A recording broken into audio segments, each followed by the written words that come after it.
सद्गुरु कृपा ही केवलम, सद्गुरु कृपा ही केवलम, कुल गुरु कृपा ही केवलम, माता पिता कृपा ही केवलम, व्यासपीठ कृपा ही केवलम, व्यासपीठ चरणाय नमो नमः। श्री राम। हरे कृष्ण, हरे मुरारी, हरे नाथ नारायण। जय भगवान।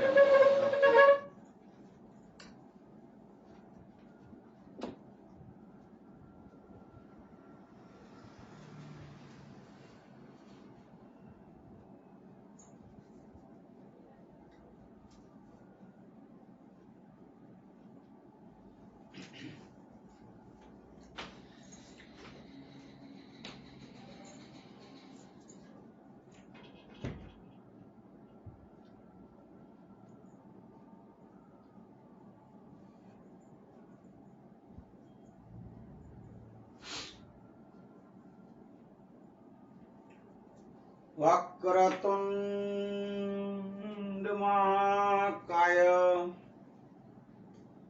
सूर्यकोटि संप्रभ निर्विघ्नं कुरु मे देव सर्वकार्येषु सिद्धिदा सर्वकार्येषु सर्वदा। ओम श्री गणेशाय नमो नमः। सद्गुरु कुल गुरुदेवाय नमो नमः। कुलदेवी मां चंडी चामुंड माताय नमो नमः। श्री हनुमंताय नमो नमः। धरती माताय नमो नमः।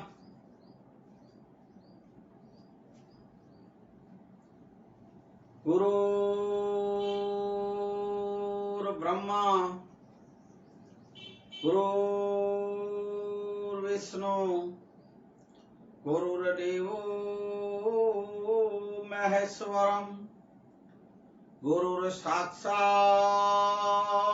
परम ब्रह्म तस्मै श्री गुरुवे नमो तस्मै श्री गुरुवे नमो। ओम शांति शांति शांति। बंदो गौरपद कंज कृपा सिंधु नारूपहरि महामोहतम पुंज चासु बचन रवि कर्णिकर चासु बचन रवि कर्णिकर। बोलिए हनुमान जी महाराज की जय। आज तारीख 16/2/2022 बुधवार का दिन।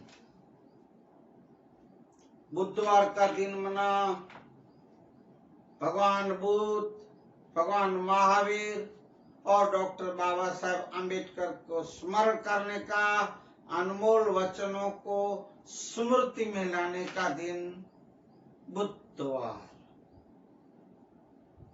पहले तो आप क्षमा करें कि मैं कल तारीख 15/2022 की सत्संग में आपके पास नहीं रख सका। एक पारिवारिक कार्य से मुझे बाहर जाना पड़ा, बाहर गांव, इसलिए क्षमा करें। आज तारीख 16/2/2022 की आगे की सत्संग आगे बढ़ाएं। उससे पूर्व ओम श्री ब्रह्मलीन पूज्य हंस निर्वाण साहेब,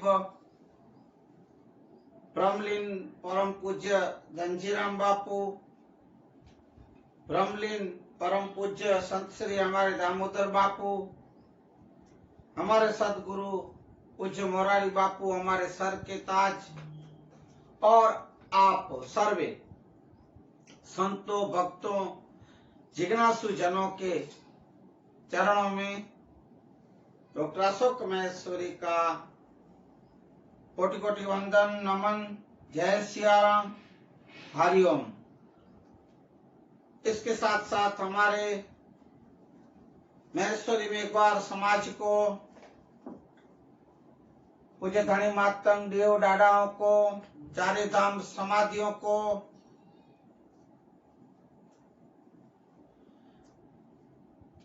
हमारे मार्ग स्नानी व्रतधारी मुखियों को, हमारे धर्म गुरु मातंग देवों को, डॉक्टर अशोक महेश्वरी का धर्माचार जाजेरा जुआर। जय सियाराम। आगे की सत्संग की बात थोड़ी सी लेके आज के सत्संग की बात करेंगे। पूज्य मामी देव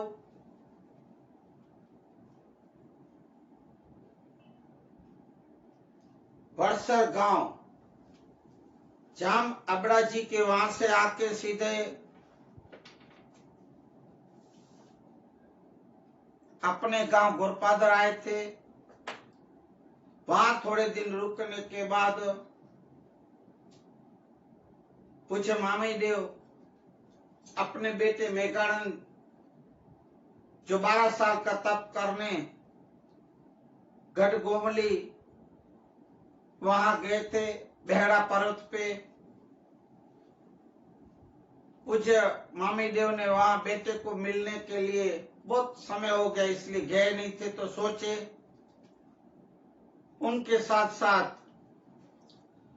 छोटा बेटा मर्चेंट जो 6 नंबर का बेटा है मामी देव का, वो जिद किया और मामी देव उन्हें साथ में ले गए। वहां मेघानंद के पास पहुंच के हिले मिले, खबर अंतर पूछे। जेठों, वहां के राजवी जेठों और राजपूतों को पता चला पूज्य मामी देव पधारे हैं, तब आमंत्रित करके राजमहल में बुलाए थे। वहां डाडा हर रोज ज्ञान कथन की चर्चाएं करने आते जाते थे। साथ में इनका बेटा छोटा सबसे, वो भी साथ में आता जाता था। अलाउद्दीन खिलजी के आने से जेठों के ऊपर लड़ाई करने के लिए इस तरफ पूज्य मामी देव राज दरबार में जब ज्ञान कथन कर रहे थे, मर्चेंट जी अपने भाई को मिलने बीच में से जाने के लिए बोले, और जब आ रहे थे गढ़ गोमली पे मिलने के लिए बेड़ा पर्वत पे मेघानंद जी को, तब अलाउद्दीन खिलजी की सेना रास्ते में जब मिली और देखे मर्चेंट जी वहां से वापस भागे। गढ़ के दरवाजे किले बंद हो गए थे। इस तरफ मर्चेंट जी भी बाहर वापस दौड़ते भागते गढ़ पे आए तो दरवाजे बंद थे। गढ़ के दरवाजे बंद होने से अलाउद्दीन खिलजी के जो सैनिक थे बादशाह को बोले कि भाई ऐसे तो गढ़ का किला बंद है, अंदर कैसे प्रवेश करें। तो बादशाह ने हुक्म दिए थे तोप के गोलों से उड़ा दिए जाए और तोड़ दिए जाए। तब वहां मर्चेंट जी बाहर ही थे गढ़ के बाहर, क्योंकि आक्रमण होने की वजह से गढ़ के दरवाजे बंद कर दिए गए। मामी देव को पता चला कि मेरा बेटा मर्चेंट फंस गया है गढ़ के बाहर। धनी मातंग देव को प्रार्थना किए। तोप के गोले छूटते छूटते राख बन के गए थे, गिरते गए थे। तोप के गोलों से डर के घबरा के वहीं मर्चेंट खड़े रह गए थे। इधर पूज्य मामी देव प्रार्थना कर रहे हैं पूज्य धनी मातंग देव को, यहां तक की बात 14 तारीख के सत्संग में रखी गई। कल का सत्संग नहीं किया गया, इसलिए आज 16/2/2022 के सत्संग को आज आगे बढ़ाएं और आप सुने। और इससे पहले हे मेरे भाइयों बहनों, आप मेरे इस मानवता सत्संग मातम पुराण के जो सत्संग का वीडियो है आप हर रोज सुन रहे हैं, कितने व्यू जा रहे हैं, आप उन्हें शेयर करते हैं, लाइक करते हैं, सब्सक्राइब करते हैं। मैं खूब धन्यवाद करता हूं भाई, आभारी हूं आप लोग का। इसके साथ साथ मैं विनती भी करूंगा कि आप मेरे इस मानवता सत्संग को माघ महीना, इस पवित्र महीने में आप आगे बढ़ाएं, शेयर करें, लाइक करें, सब्सक्राइब करें, ऐसी मैं आशा भी रखता हूं। अब आगे के सत्संग को बात करें।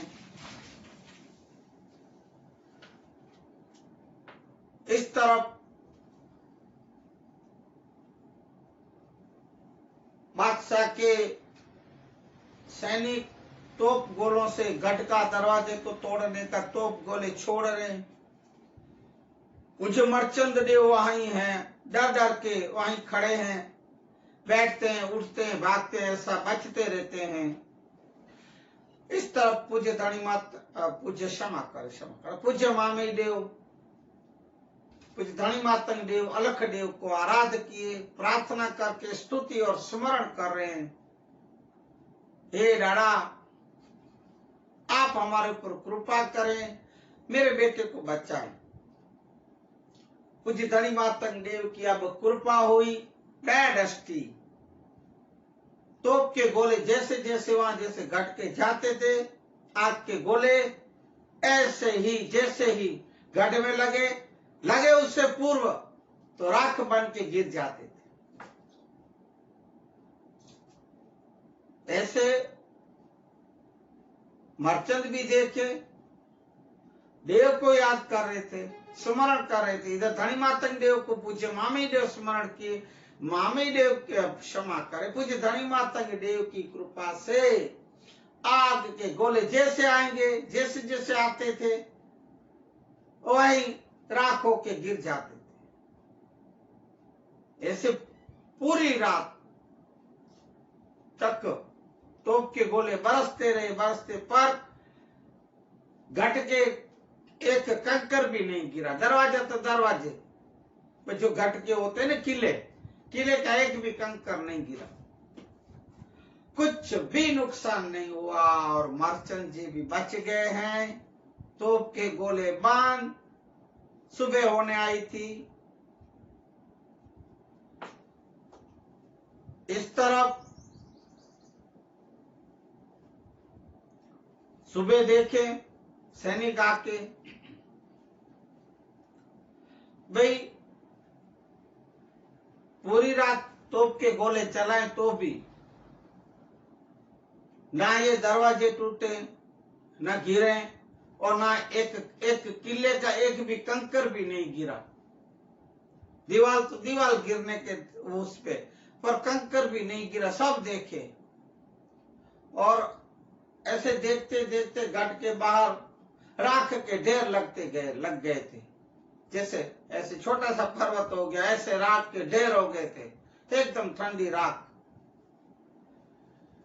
घूमते घूमते देखे तो इस राख के ढेर के ऊपर पूज्य मर्चेंट जी देव सोए हैं, गहरी नींद में सोए पड़े। अचानक देखे सैनिकों ने, अरे एक तो ये तोप के गोले राख बन गए और राख के ऊपर ये बालक सोया है। कौन बच्चा सोया है? ऐसा देखे भी, ओह ये बच्चा सोया हुआ है। उस बच्चे को वहां से सैनिक उठा के ले गए।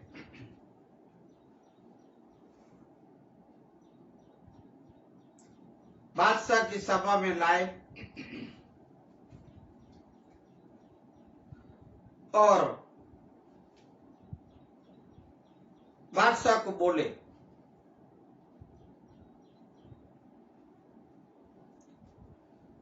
पूरी बात बताई कि हे जांपना, यहां हम पूरी रात तोप के गोले बरसाए, जितने भी बरसाए, हे बादशाह पूरे को पूरे राख बन के यहाँ ढेर हो गए थे। गढ़ किले के बाद सुबह हम देखे तो रात के 1:30 पे ये बच्चा सोया हुआ था। हे बालक, हे बादशाह, आप देखें, हम यहाँ लाए हैं आपके पास।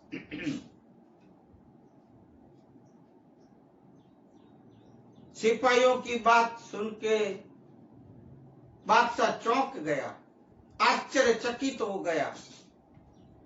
बादशाह सोच में पड़ गया और अपने धर्मगुरु मौलवी जो पास बैठे थे उनको सलाम वालेकुम बोल के बादशाह बोला, हे मौलवी, हे नबी, आप हमें ये बताएं, ये क्या बात हुई है? ये ऐसा कौन सा चमत्कार हो गया मौलवी जी? और ये सब जो अभी सैनिक कह रहे हैं कि पूरी रात तोप के गोले बरसाएं, तो वो तोप के गोले कहां गए और ये रात के 1:30 कैसे हो गए? ये क्या अचंबा हुआ है? ये क्या अजूबा हुआ है? ऐसा बादशाह पूछ रहा है अपने मौलाना मौलवी को। और हे धर्म गुरु, हे औलिया पीर, ये बालक कौन है? हमें ये बताएं। तब अब जैसे बादशाह मौलवी को कह रहा है तो मौलवी तब से बालक को देख रहे हैं, घूर घूर के, एक चित्त से टकटकी लगा के ऐसे देख रहे हैं, बार बार मर्चेंट जी को देख रहे हैं। मौलवी देख के मर्चेंट जी को बोला, हे बादशाह, ये जो बालक है ना बहुत शुक्रमंता है, इसके रहने से, इसके होने से कभी अपशुगन हो ही नहीं सकता है। सुकनवंते हैं, आगे चल के ये एक महान पुरुष, एक औलिया पीर जैसा एक महान बनेगा। वो अपनी भाषा में कह रहा है, इस्लामी भाषा में। अपन संत बोलते हैं, संत फकीर साधु बनेगा, ऐसा ये औलिया पीर फकीर या महान पुरुष बनेगा, ऐसा महान आदमी बनेगा।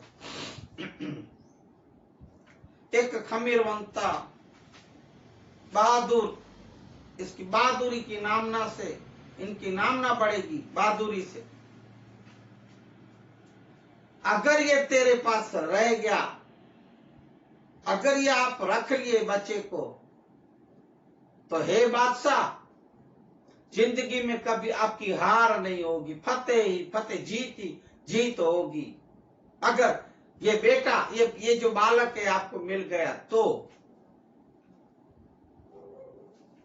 खुद के धर्म गुरु की बात सुन के बादशाह तो सोचने लगा, ओहो, इतना ये महान, ऐसा महान शक्तिशाली बच्चा लगता है जो मौलवी कह रहे हैं।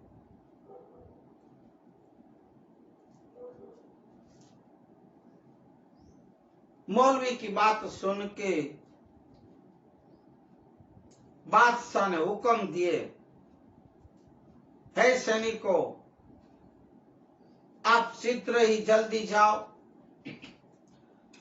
दरबारगढ़ में। क्षमा करें, इससे पहले की बात करूं, मैं थोड़ी रह गई। बादशाह मर्चेंट जी को देख के बोले और पूछे थे, हे बालक, तुम कहाँ हो, कौन हो और कहां से आए हो, किसके बेटे हो? तब मर्चेंट जी बोले थे कि मैं मर्चेंट हूं, मेरा नाम मर्चेंट है, मैं मामे देव का सुपुत्र हूं और हम कच्छ प्रदेश से आए हुए हैं। ऐसा करके मर्चेंट जी बोल रहे हैं बादशाह को। और जब मैं हमारे जो देव डाड़ा है अहुआ घनान कथन दरबारगढ़ में करते थे, तो मैं हमेशा साथ में आता था। आज मैं मामी देव हमारे अवासी की रजा लेके छुट्टी लेके मैं मेरे भाई को मिलने मेरे घर जा रहा था, और जैसे ही मैं गढ़ के बाहर आया और देखा थोड़े से दूर आप लोग की सेना, हाथी घोड़े आपके आदमियों से, वो देख के मैं वापिस वहां से भागा डर के, और गढ़ के बाहर ही रह गया था। गढ़ के दरवाजे बंद हो गए थे। ऐसे में फंस गया और अटक गया।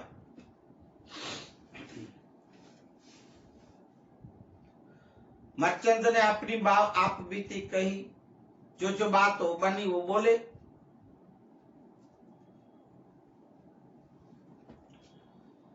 बादशाह बोले सिपाहियों को, हे सैनिकों, आप सफेद वस्त्र की ध्वजा लेके जाओ गढ़गोमली के दरबारगढ़ में, जहां ये बच्चे के जो देव जो मना उनके पिताश्री बैठे हैं, मामी देव जो कह रहा है बच्चा, जाओ उन्हें बुला के। सिपाहियों अपने हाथ में सफेद, ऐसा माना जाता है भाई, सफेद जो ध्वजा लहराते हैं, युद्ध होता हो, लड़ाई होती हो तब, या कोई संदेशा लेके जाना है शांति का। सफेद जो रंग है शांति का रंग, ऐसा बोलते हैं। तो सफेद रंग की ध्वजा लेके कपड़े की सिपाही चले दरबारगढ़ के वहां मामी देव को बुलाने के लिए। दरबारगढ़ के किले के गढ़ के दरवाजों के पास जाके ठुकराए, दरवाजे को आवाज किए। दरबार ने दरवाजा खिड़की खोली, बोले पूछे, बोलो। अब वो देखते ही समझ गया सफेद ध्वजा लाई मना कुछ शांति की बात है, कुछ है बात। सिपाहियों बोले, हे भाइयों, हमारे बादशाह का हुक्म है कि आपके दरबारगढ़ में राज्यसभा में जो मुझे मामी देव करके जो आप यहाँ धर्म गुरु जो हैं, वो कुछ ज्ञान कथन या चर्चाएं कर रहे हैं, उन्हें हमें हमारे बादशाह ने बुलाए, आमंत्रण दिए। दरबार गए सभा में। बलादुर बाबा, जय माता जी, जेठाओं ने देखा, बोलो दरबान, हे राजवी, अपने गढ़ के बाहर दरवाजे पे अलादीन खिलजी बादशाह की कुछ सिपाही आए हैं सफेद ध्वजा लेके, और उनका ये कहना है कि अपने जो मामी देव अपने पास जो आए और ये सब सामने बैठे हैं, अपने यहाँ ज्ञान चर्चा जो करते हैं, उनको बादशाह ने आमंत्रित दे करके बुलाए हैं। इतना सिपाहियों की बात सुन के मामी देव बोले, हे जेठवाओं, ठीक है, आप बुलाओ उनके सैनिकों को। सैनिक आए। पूछे मामी देव को तो दूर से पहचान गए थे, वो मर्चेंट जी बोले थे वो ऐसे स्वरूप से, सलाम वालेकुम, सलाम वालेकुम देव, सलाम वालेकुम। सलाम राजवी जेठवाओं जी, ऐसे आके दूर खड़े अदब से खड़े हैं। बोलो भाइयों, कैसे आना हुआ? तब बोले, हे राजन, हे देव, हमारे बादशाह अलादीन खिलजी जो आपके गढ़ के बाहर बैठे हैं, जो युद्ध और लड़ाई की तैयारी करके आए हैं, कल हमने बहुत से तोप गोले छोड़े, और वहां छोड़े तो वो राख के ढेर बन गए थे, और उस राख के ढेर पे हमें एक बालक मिला है। वो बालक, ये जो आपके देव बैठे हैं पूज्य मामी देव, वो उनका बेटा है, ऐसा बोला है। तो बादशाह ने हमें मामी देव को बुलाने के लिए आमंत्रित दिए और बुलाए हैं, इसलिए हम आए हैं। पूज्य मामी देव ऐसी बात सुन के मर्चेंट जी का विचार करके डारा इन लोग के साथ चलने लगे हैं।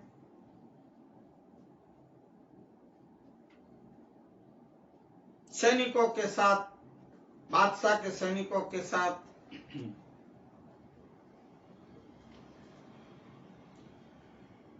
अलादीन खिलजी, बादशाह, मौलवी सब बैठे हैं सभा में, और सभा में लेके आए। मामी देव पधारे हैं बादशाह की सभा में। जैसे देखे बादशाह मामी देव को सलाम वालेकुम, सलाम वालेकुम दूर से कह के खड़ा हो गया, आदर सत्कार देने लगा, मान सम्मान के साथ एक आसन सिंहासन पे बिठाए, बैठिए, पधारिए पधारिए, ऐसे बिठाए।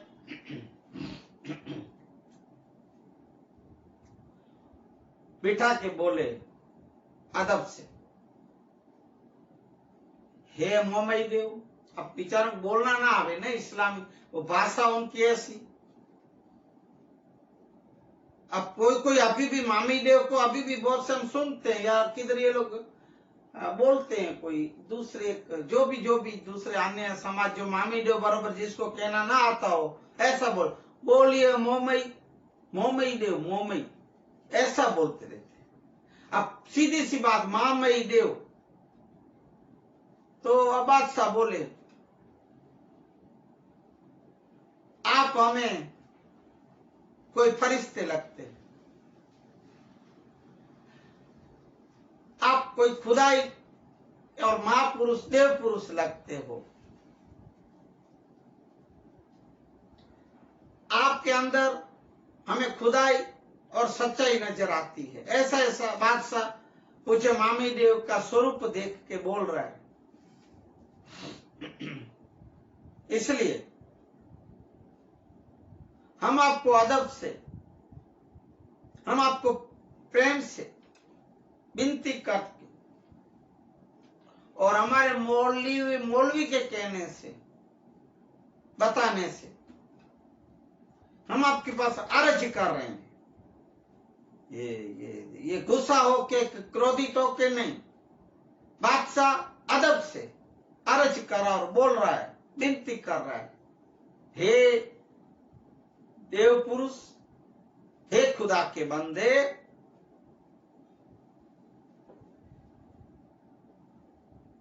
हमारे मौलवी के कहने से आपका ये जो बेटा मर्चेंट जो हम लाए, वो आपका बेटा मर्चेंट कुछ ज्यादा शक्तिशाली, ये भी देव पुरुष है, ऐसा मौलवी ने हम लोग को बताया है। तो है खुदा के बंदे,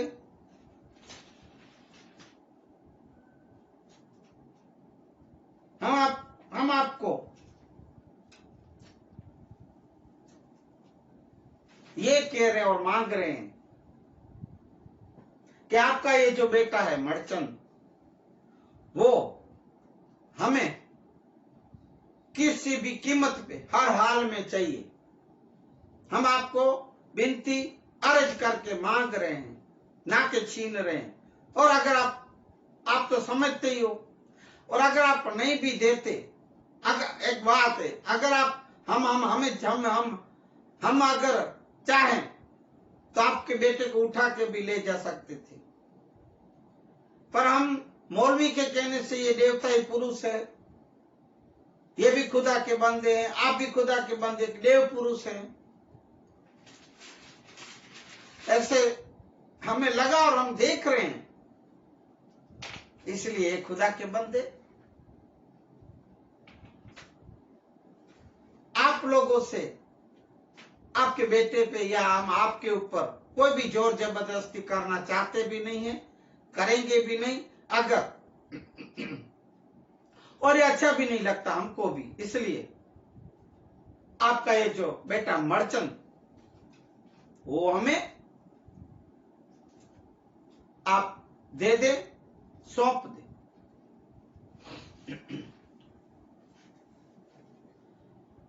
हमें जरूरी लगा कि आप खुदाई पुरुष हैं, इसलिए आपसे मंजूरी लेना बहुत जरूरी समझा, इसलिए आपके पास विनती कर रहे हैं।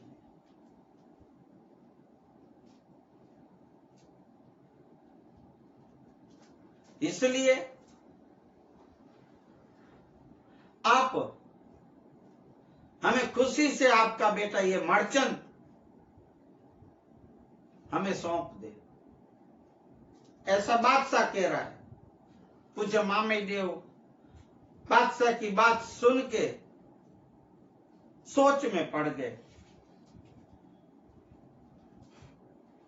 और डाड़ा सोचने लगे कि अगर मैं ये मर्चेंट को मेरे बेटे को इसको नहीं भी दिया तो ये किसी भी कीमत पे छोड़ने वाला है नहीं। क्यों? इनके जो मौलवी हैं वो मौलाना ने सब इसको बता दिया है कि मर्चेंट कौन है और क्या है। मर्चेंट की शक्तियों की देवताई पुरुष है, सब पता चल गया है। अब मामे ने तो ध्यान अवस्था में देख लिए थे कि ये होने वाला है, ये हो रहा है। अब मैं ना भी बोलूंगा तो ये छोड़ेंगे तो नहीं, और ये भी नहीं छोड़ेंगे, और जेठों को पता चलेगा तो वो भी उठेंगे, युद्ध करने, लड़ाई करने के लिए तैयार हो जाएंगे। मेरे सिर उठेंगे वो भी अलग, और इस तरफ अलादीन खिलजी भी छोड़ेगा नहीं, वापिस युद्ध लड़ाइयां चालू हो जाएगी। मेरे एक ये बेटा नहीं देने से हजारों की तादाद में जो ये लश्कर दोनों बाजू की सैनिक, जो निर्दोष सिपाही सैनिक यो मनुष्य हैं जितने, सब बिना कारण काटे जाएंगे मेरे एक बेटे की वजह से। और कितना खून की नदियां बहेगी, कितनी हानि होगी, जान हानि होगी। पूज्य मामीदेव सोच रहे हैं, मनोमन सोच रहे हैं। तो युद्ध तो होगा अगर मैंने मेरे बेटे मर्चेंट को नहीं दिया, नहीं सौंपा तो। इसी में किसी के बेटे भाई हैं,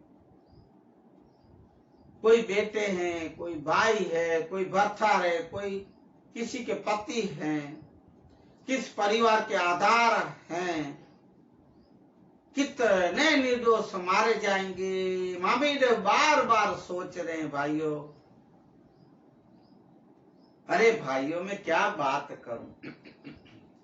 अरे उधर भी आपने देखा भमरा पारादी ने अपनी बेटी को सौंप दिया था,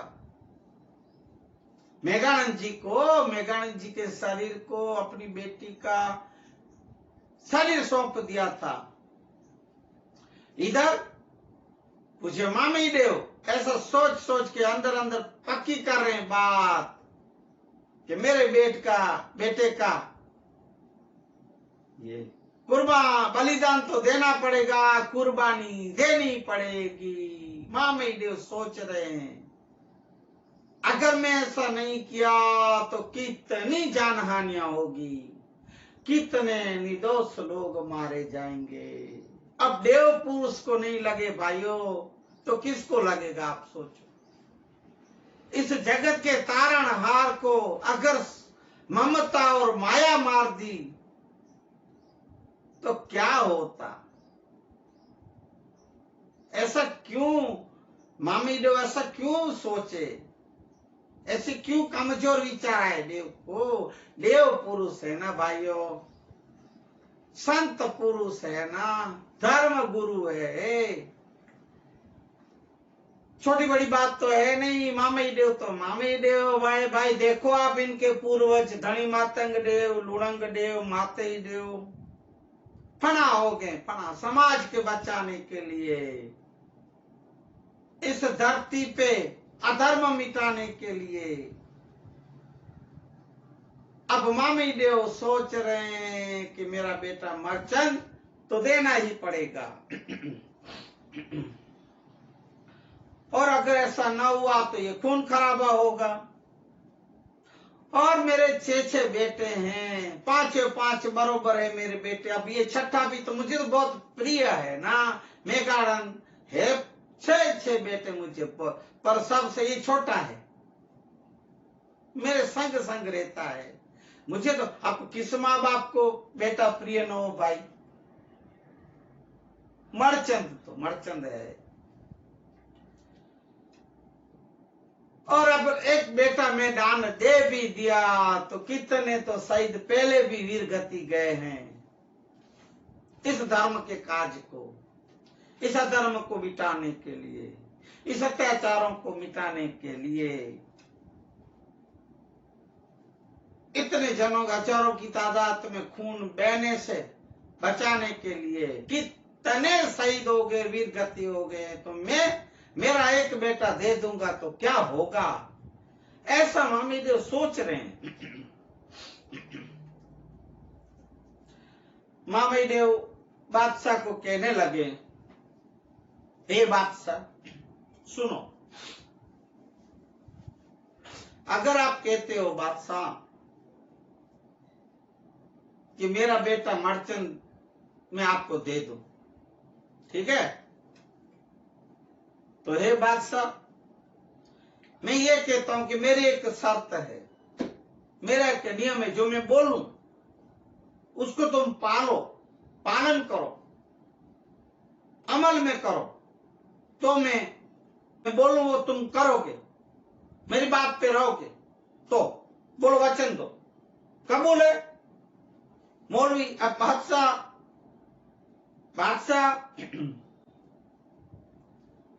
बोले, इससे पहले मौलवी बोले, है बादशाह बोलिए बोलिए, कबूल है कबूल है, हमें कबूल है आपका नियम जो भी शर्त हो। बादशाह बोलो। अब मौलवी जल्दी कर रहा है बादशाह से पहले, क्योंकि मौलवी को पता था कि मर्चेंट कौन और क्या है। बादशाह ने तब बोला, ठीक है हे खुदा के बंदे, मुझे आपकी हर एक शर्त मंजूर और कबूल है। तब मामई देव बोले, हे बादशाह सुनो, मैं मेरा बेटा एक शर्त पे दूंगा, अगर आप लोग यहां कोई भी लड़ाई या युद्ध न करें, बराबर है, और बिना युद्ध लड़ाई किए बिना आप यहां से चले जाएं, ना आप यहां युद्ध करें, ना आप लूटपाट करें, ना आप कुछ लगान मांगे, ना आप कुछ वसूली करें, और ना इधर एक भी खून की, किसी के खून की एक भी बूंद गिराए बिना चले जाएं। बोलिए है मंजूर, ऐसा मामी देव कह रहे हैं। अब आप देखो भाइयों, क्या शर्त रखे, ये हजारों के तादाद में जो अगर आपने युद्ध किए, हजारों की तादाद में मर जाएंगे, कट जाएंगे निर्दोष। कितने मनुष्य, कितना खून की नदियां बहेगी। हे बादशाह, अब ये मेरी शर्त आप, मैं जो बोला अगर मंजूर और कबूल रखो तो ठीक है, तो मैं मेरा बेटा कुर्बान कर दूंगा। बादशाह बोले, हैं ऐसे कैसे हो सकता है, अरे चलो मैं युद्ध न करूं, लड़ाई न करूं, तो मुझे मेरा कर तो चाहिए, लगान चाहिए, वसाली आना चाहिए, मैं ये कैसे छोड़ू। अब तुरंत मौलवी वापिस बोले, हे बादशाह, आप क्यों माया मोह में बंधते हो? आप क्यों ये धन दौलत की उसमें पड़े हो? आपको पता है मैंने बोला कि ये जो मर्चंद जी है, ये जो मामीदेव के सुपुत्र, ये कोई दौलत खजाने से कम नहीं है।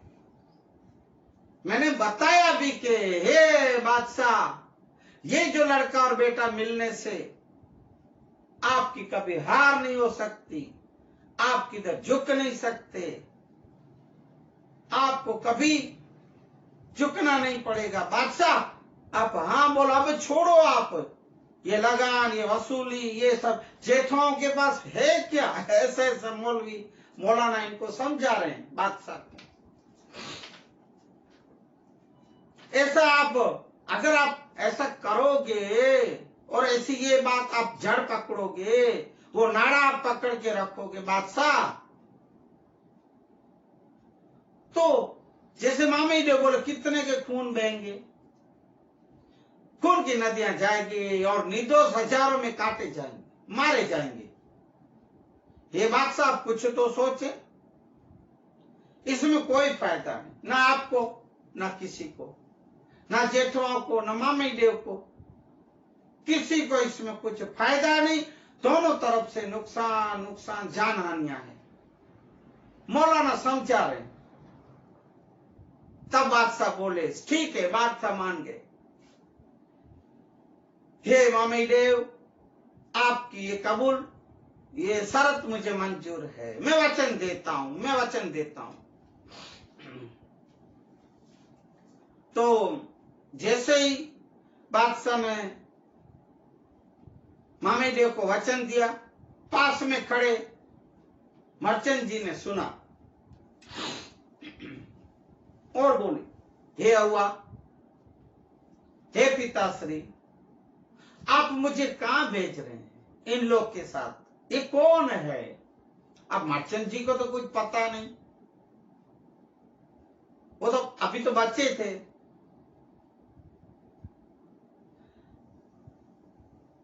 हे अव्वा, अव्वा माना पिताश्री, हे देव, हे पिताश्री, अगर आप इन्हें, मुझे इन्हें आप सौंप देंगे, दे दोगे, तो हे अव्वा, मैं आपका, मेरे भाइयों का, मेरी भाभियों का, मेरी माताओं का और मेरे परिवारों का मुंह मैं कभी मुख नहीं देख सकूंगा, ना मैं कभी आप लोग को मिलने आ सकूंगा। पता नहीं ये लोग मुझे कितना दूर और कहां ले जाएंगे। हे देव, आप ऐसा जुल्म न करें, ऐसा समर्चंद जी कह रहे हैं मामी देव को। मैं आपके वंश में से निकल जाऊंगा, हे अव्वा, आपके वंश में मेरा नाम नहीं रहेगा, और तो ठीक ये मेरे पांचों भाई पूजे जाएंगे समाज में, इस जगत में। तो हे देव, मेरा तो नाम भी वंश में से निकल जाएगा और मेरा यहाँ जन्म या अवतार मेरा यहाँ पूरा हो जाएगा आपके वंश में। हे अव्वा, आप कुछ सोचें, आप कैसे मुझे इन्हें दान देने रहे, आप मेरा बलिदान कर रहे हैं, ऐसा मर्चेंट जी कह रहे हैं।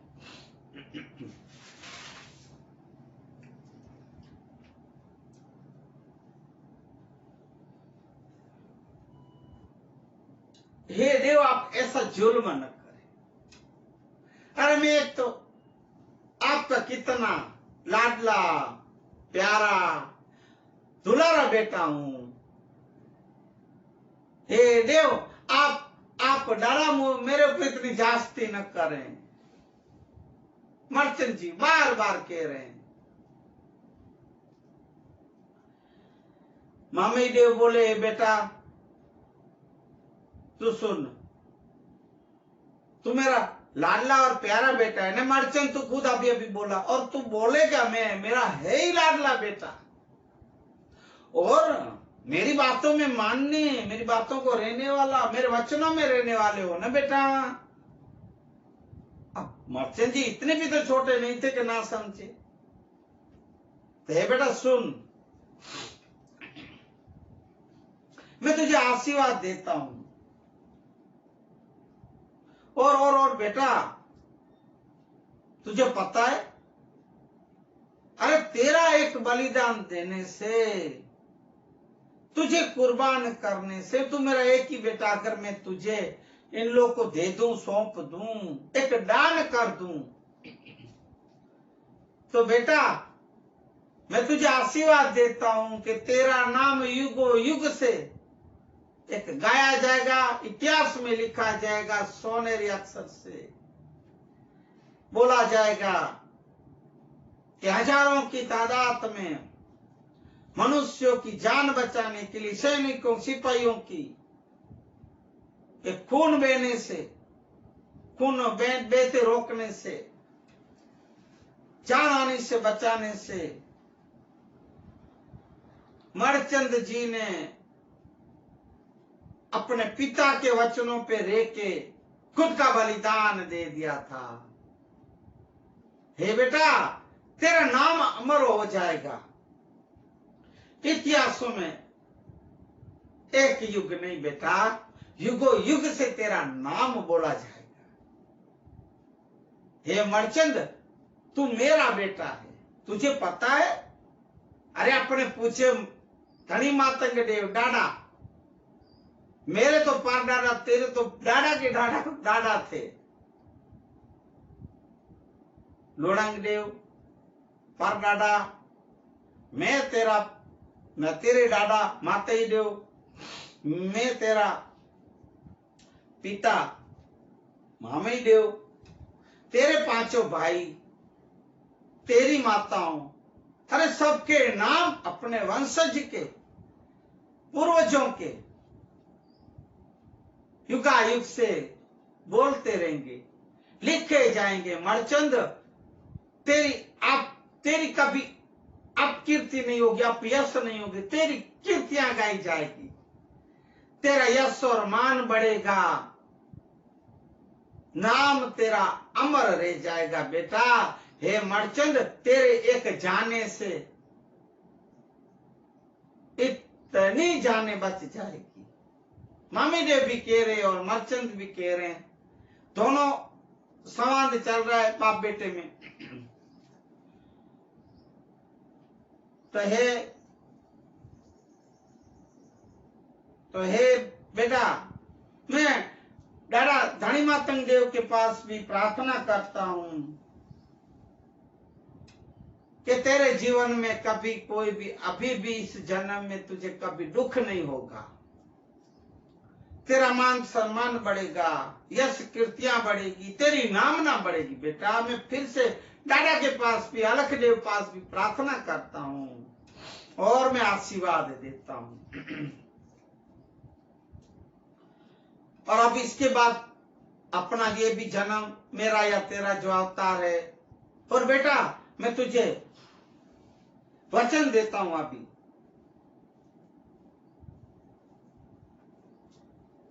कि उज्जैन नगर में जब अभी का अवतार, जो भी जन्म अवतार मिलेगा, और उज्जैन नगर में जब मैं 11वां अवतार, अलख देव का 11 अवतार धर के मुरु राजा बन के आऊंगा, तब बेटा अपन दोनों का, बाप बेटे का फिर से मिलन और मिलाप होगा, ऐसा मैं कह रहा हूं।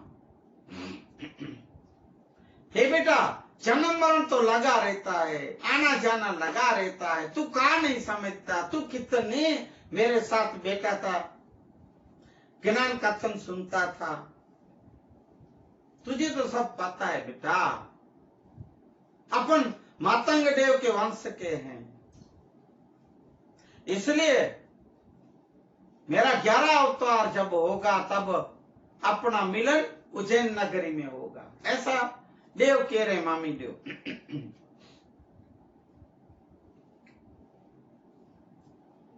इतना मामी देव कहते बादशाह को बोले, हे बादशाह सुनो, मैं मेरा बेटा आपकी बात पे कुर्बान कर रहा हूं, पर क्यों? इस हजारों की जान बचाने के लिए, इस निर्दोषों का खून न बहे। मेरा सबसे प्यारा और लाडला बेटा, तब आखिर तो बाप है ना भाइयों। मामई देव के आंख में आंसू आते और मामई देव दुखी हृदय से बोल रहे हैं, हे बादशाह, ले दिया मेरा बेटा मर्चेंट। अरे बादशाह, मेरे बेटे के नाम के साथ साथ तेरा भी नाम तो बोला जाए। गाने के अलादीन खिलजी नाम का एक बादशाह, जो मर्चेंट जी मामई देव के सुपुत्र को मांगे। जब भी बात आएगी इतिहास में लिखा जाएगा। जब जब बातें आएगी युग युग से, हे अलादीन, तेरा भी तो नाम हमारे साथ जुड़ जाएगा। तुझे पता चल गया, तेरे मौलाना ने बोल दिया कि मेरा बेटा कौन है। शक्तियों में शक्ति, महाशक्ति मेरा मर्चेंट, देव पुरुषों में देव पुरुष मेरा मर्चेंट, घनानियों में महाघनानी ये मेरा मर्चेंट। और मेरे 6 बेटों में से मेरे सबसे लाडला मेरा ये बेटा, ये मर्चेंट। जा, मैंने तुझे दे दिया, कुर्बान किया इस हजारों निर्दोष मनुष्यों की जान बचाने के लिए। और इन सब से करवेरा लगान, ये सब, ये गांव, ये जेठों के ऊपर से ये कर लगान, ये सब छुड़ाने के लिए, माफ करवाने के लिए, ये सब बातों में ध्यान रखते हुए मैं मेरा ये बेटा मर्चेंट एक देव पुरुष जैसा है, जैसा नहीं है, मैं तुझे दान दे रहा हूं, बलिदान दे रहा हूं मेरे बेटे का। जा बादशाह, ले जा। ऐसा पूज्य मामई देव मर्चेंट जी का हाथ बादशाह को सौंपते बोल रहे हैं। अभी इसका उल्लेख है इतिहास में कि इतिहास में लिखा गया है, दूसरे शास्त्रों में या पुराणों में लिखा होगा, ऐसा इसमें लिखा है मातंग पुराण में, कि भाई आगे चल के पीछे से ये बात आई कि जब ये अलादीन खिलजी गुजरात में जब आक्रमण करते थे, या तो ये अपना बोलते थे कि भाई वो गजनी था या ये था, पता नहीं, जब आक्रमण करता था गुजरात के ऊपर, तब पाटन शहर के बाहर एक लड़का, एक बच्चा बालक मिला था, और वो एक ब्राह्मण का बेटा, जिसका नाम मलिक कपूर था। अब वो बोलते हैं भाई, एक दूसरे शास्त्रों इतिहासों में पता नहीं लिखा होगा कि भाई वो पीछे से जो बाद में ये जो ऐसी बिना बनी कि ये जो ब्राह्मण लड़का था मलिक कपूर नाम का, वो ये जो हमारे मर्चेंट थे, वो पीछे से मलिक नाम से जाने पहचाने गए। ऐसा कुछ मर्चेंट जी का भी अवतार हुआ था, ऐसी कोई बात इतिहासों में है, जो भी हो, पर ये मातंग पुराण की बात मैं कह रहा हूं। तो आज के मानवता सत्संग को यहां विराम देंगे। इससे पूर्व मैं आपको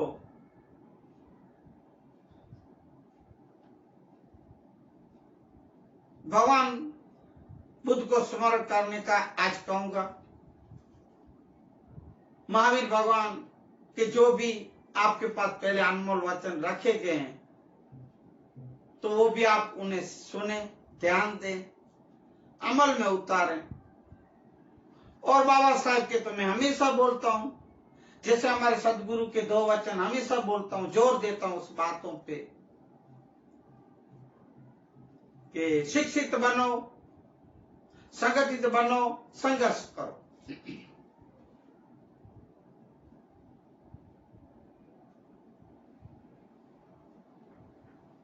शिक्षण एक ऐसे शेरनी का दूध है, जो पिएगा वो दहाड़ेगा।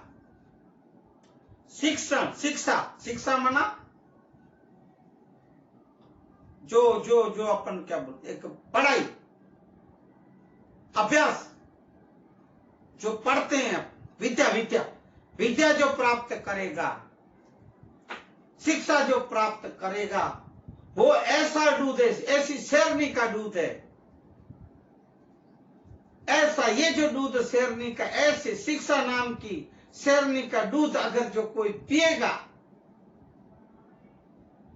तो वो शेरनी का दूध जो पिएगा वही दहाड़ेगा, शेर की तरह, शेर के बच्चे की तरह, शेरों की तरह दहाड़ेगा। ये ऐसा दूध है, शिक्षा शेरनी का दूध, जो भी पिएगा। इसलिए शिक्षित बनो, संगठित बनो। वो तो मैं हमेशा आपको कहता हूं, हर एक समाज और हर एक धर्म को कि भाई एक बनो और नेक बनो।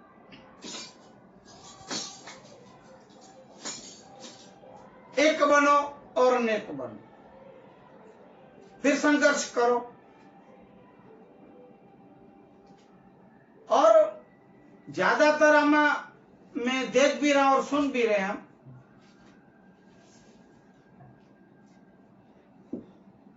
कि पूज्य धनी मातंग देव से लेके लोड़ंग देव, माताई देव और अब ये मामी देव, कितना मैं श्री मेघवार समाज को कल्याण के लिए, उद्धार के लिए, उन्नति के लिए, कलंक मिटाने के लिए फना हो गए, अपना जीवन लगा दिए, जीवन होम दिए। आपने ये मातंग पुराण में आप सुन रहे हैं हर रोज, जो नियमित सुनते हैं वो आप देख रहे हो, मैं बता भी रहा हूं कि मातंग देव, लुणंग देव, मातई देव और ये मामी देव इस समाज के लिए युगों युग से कितने किए हैं। मैं श्री मेघवार समाज को एक होने के लिए, अपनी पहचान दिलाने के लिए कुर्बानियां दी, कुर्बानियां, जीवन होम दिए।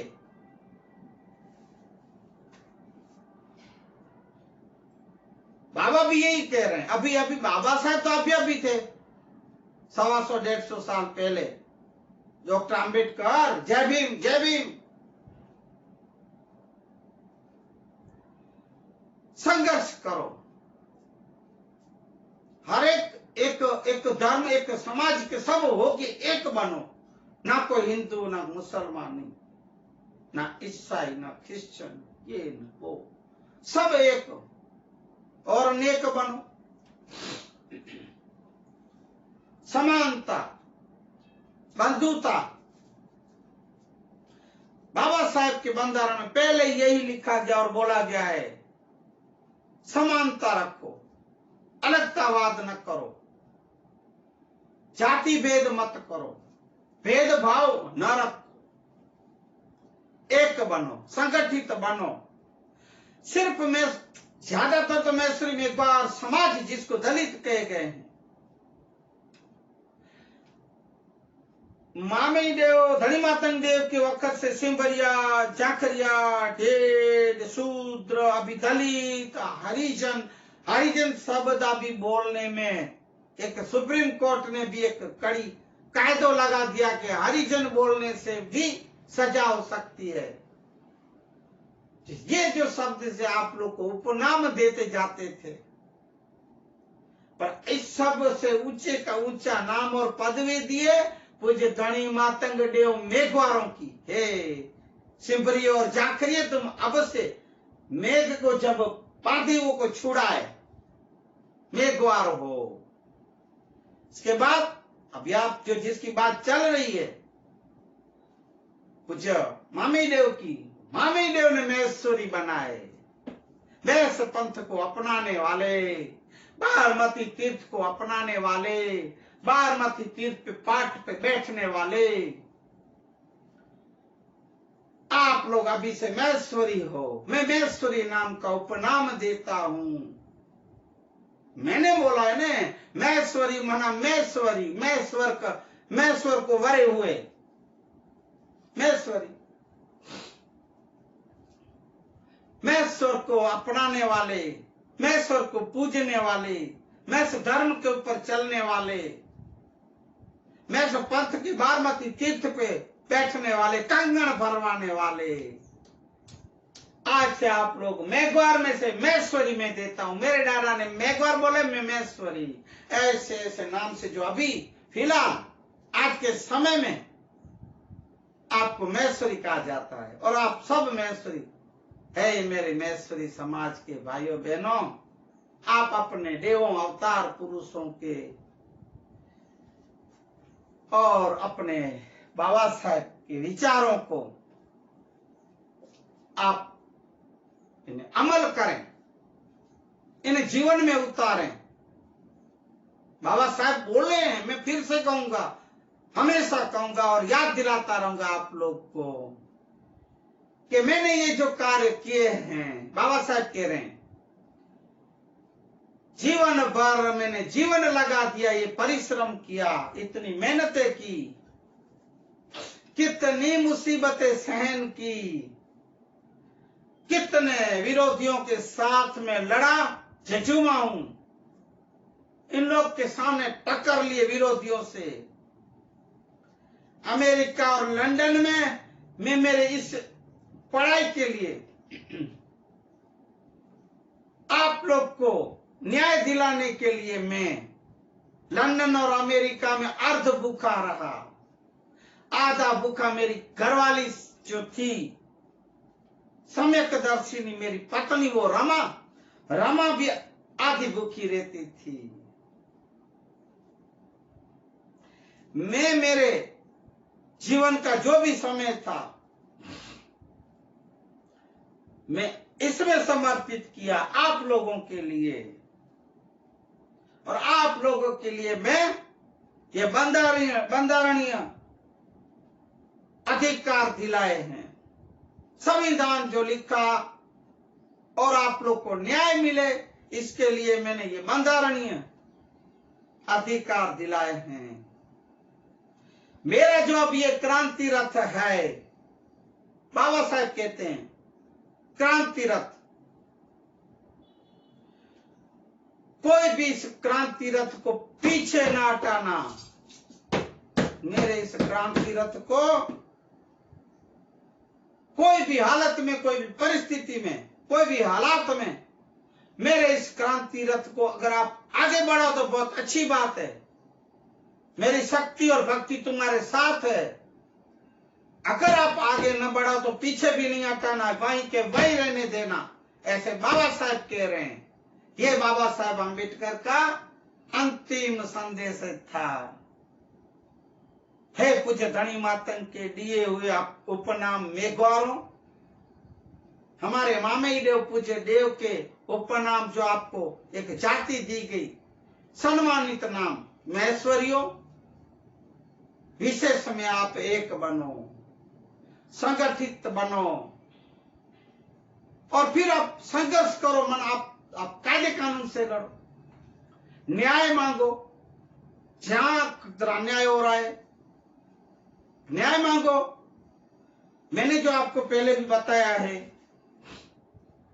कि इस कलम नाम की जो तलवार है, पेन, इस कलम से लिखो, बाबा साहब के विचार का अमल करो और आगे बढ़ो। आपकी जीत ही जीत है। इतना मैं आज के मानवता सत्संग को आपके पास रखते हुए विराम दूं। इससे पूर्व श्री राम जय राम, जय जय राम। श्री राम जय राम, जय जय राम। पुण्य पवित्र छे मंगल नाम। श्री राम जय राम, जय जय राम। रट्टी लियो ने हवे रूड़ा राम। श्री राम जय राम, जय जय राम। पुण्य पवित्र छे मंगल नाम। श्री राम जय राम, जय जय राम। हालो बोलो श्री राम जय राम, जय जय राम, जय जय राम, जय जय राम। बोलिए हनुमान जी महाराज की जय। सदगुरु कुल गुरु भगवान की जय। आज के आनंद की जय। जो जीव जंतु प्राणी पशु पक्षी जो भी सुने अन सब की जय। हरि ओम।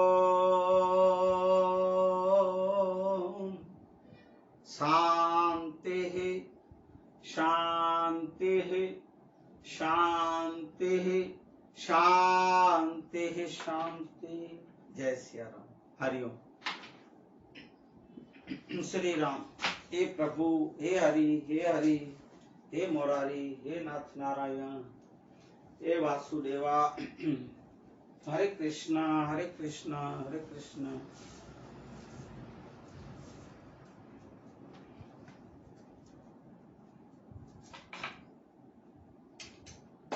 हरि ओम।